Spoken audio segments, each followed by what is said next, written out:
అందరికీ praise lord. March 10th ఈరోజు దేవుని వాగ్దానము. దుష్టుల చేతిలో నుండి నిన్ను విడిపించెదను. ఇర్మియా 15:21. నేడు ప్రపంచము దుష్టత్వంతో నిండి ఉంది. ఎక్కడ చూచినా మోసము, అన్యాయము కనబడుతూ ఉంది. ఇలాంటి పరిస్థితులను బట్టి నీవెన్నడూ కలవరపడవద్దు.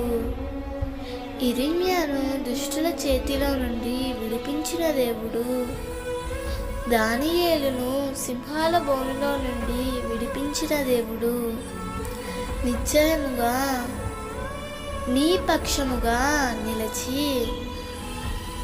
నిన్ను విడిపించుటకు సమర్థుడు. దుష్టుడు ఎంత బలవంతుడైనప్పటికీ వాడు నిన్ను ఏమీ చేయకుండా వాని నుండి విడిపించుటకు నీలో ఉన్న ప్రభువు లోకంలో ఉన్నవాని కంటే బలవంతుడని ధైర్యంగా జీవించు. అట్టి కృప ప్రభువు నీకు అనుగ్రహించునుగాక. ఆమేన్.